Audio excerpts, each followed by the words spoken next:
Olá, peritos! Meu nome é Agenor Zaparoli, eu trabalho como perito judicial e assistente técnico nas horas vagas.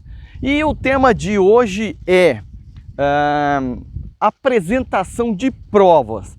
Você já percebeu que o autor ele só tem a petição inicial como peça, como lugar, como time para apresentação das provas? O autor só pode apresentar provas na petição inicial. Depois da petição inicial, se ele não apresentou todas as provas ali, já era para ele. Ele não tem direito de apresentar outras provas depois da petição inicial, e eu vou explicar para você, tá? Isso é entre aspas, mas é para você se atentar o quão importante é a perícia, tá? Mas antes, deixa seu like, se inscreva no canal, compartilhe nas redes sociais, se inscreva, comenta aqui embaixo o que você acha desse tema, ou se não, a cidade que você está assistindo esse vídeo, para a gente saber até onde estamos chegando. Diz aqui se você é perito, tem interesse em ser perito.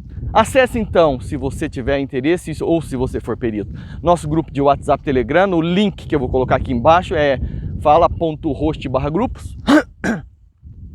Esse link, galera, eles te redirecionam para o nosso WhatsApp, né, o grupo de WhatsApp de peritos, tá? Somos mais de 120 profissionais cadastrados lá. Vai lá que tem muita gente boa, muita gente que ajuda. Se você quer ser perito ou já é perito, quer ser indicado, quer pedir indicação, ventania, hein? Lá é o lugar perfeito para isso, ok? Então vamos voltar aqui. Pessoal, no ordenamento jurídico, né, no arcabouço jurídico, que é ordenado pelo CPC, tá? O processo civil, né, o Código de Processo Civil, ele diz que o autor tem que apresentar a sua petição inicial e apresentar todas as provas ali na petição inicial, tá? Quando o autor não apresenta ali, ele perdeu a chance, perdeu todas as chances de apresentar a sua prova ali, tá? Entre aspas. Por que entre aspas? Existem algumas exceções, como por exemplo, provas de fatos novos, fatos que ocorreram depois da petição inicial, fatos que eram estranhos até o momento da perícia judicial, como vícios escondidos, né? Fatos escondidos que ele não teria como descobrir, tá? Se ele descobriu ali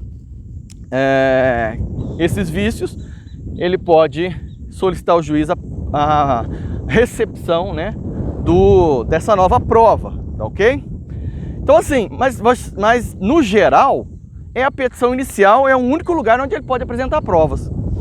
E na maioria das vezes, advogado não sabe apresentar prova, né? Vamos ser sinceros aqui, o advogado ele não é técnico bastante na área daquela perícia para saber qual tipo de prova precisa apresentar. Então, na maioria das vezes, a petição inicial não está acompanhada das provas necessárias, ou as provas apresentadas lá foram apresentadas de forma errada, não teve uma metodologia científica, não teve uma metodologia forense para apresentar aquela prova.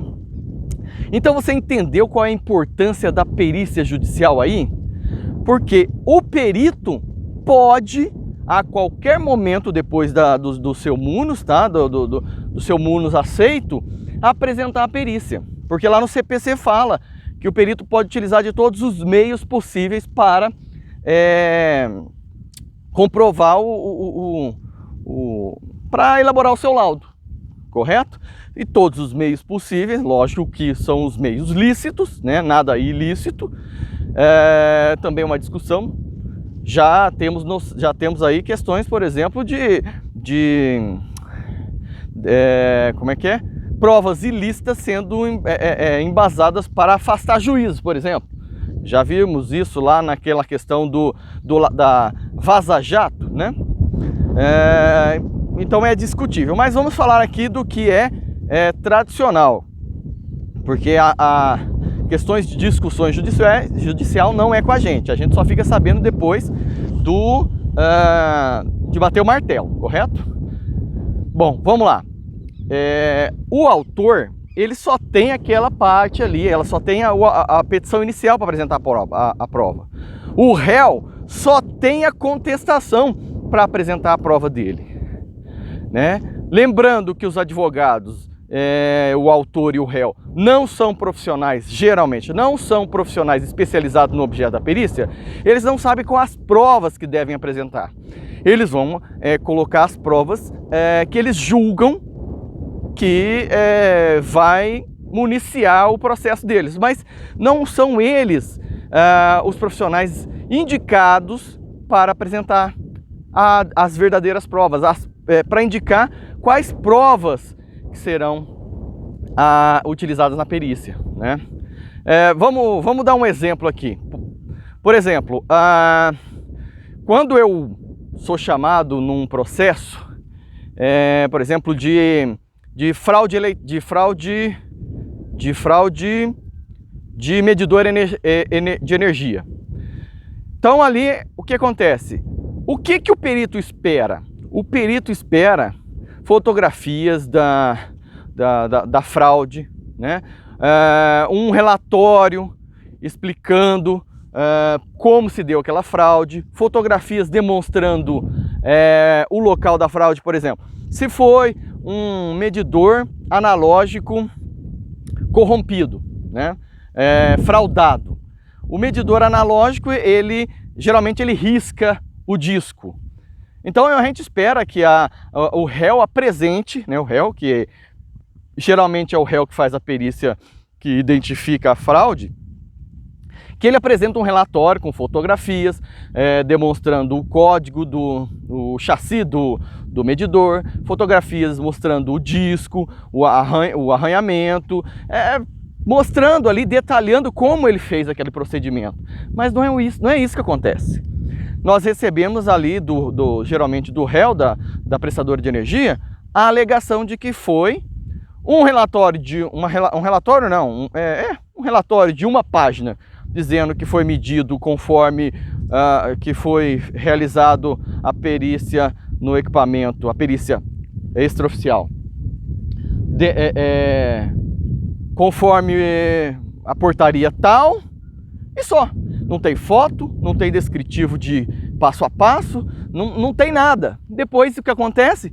Pior, a prestadora ela descarta o objeto da perícia e no dia da perícia judicial, a do juiz, o objeto da perícia não está mais lá. Não tem relatório, não tem fotografia.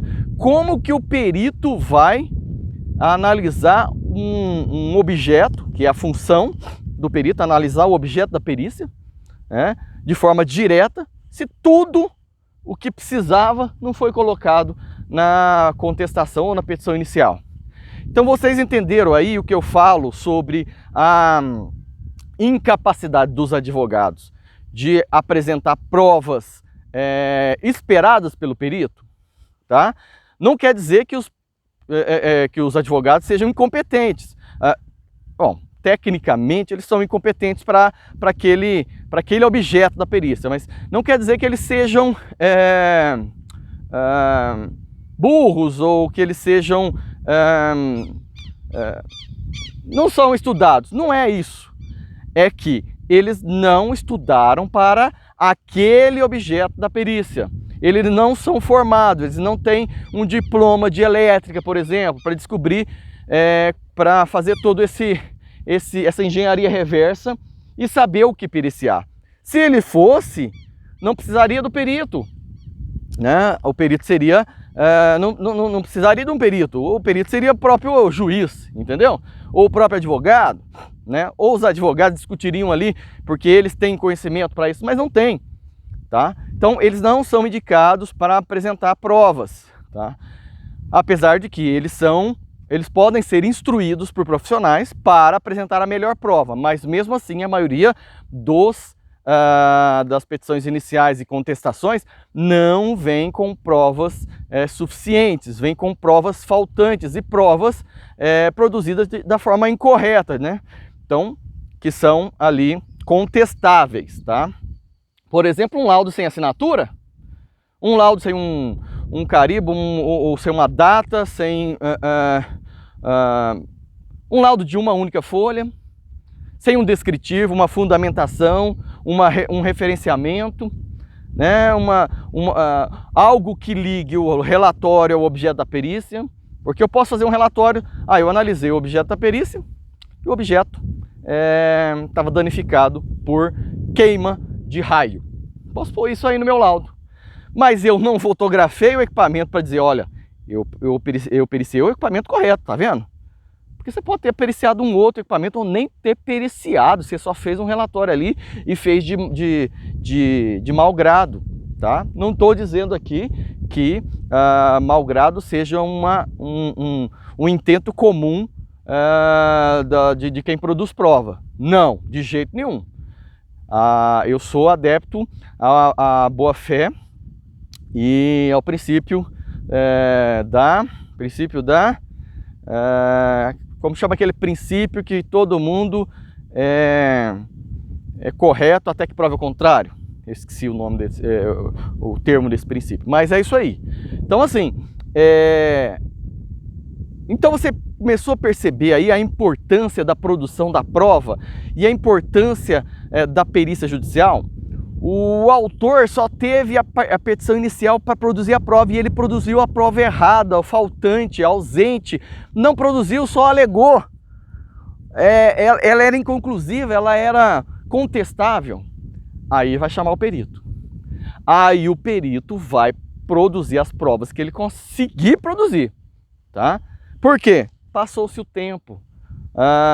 Poeira, degradação, perda do objeto, uma porrada de coisa pode ter alterado a cena pericial.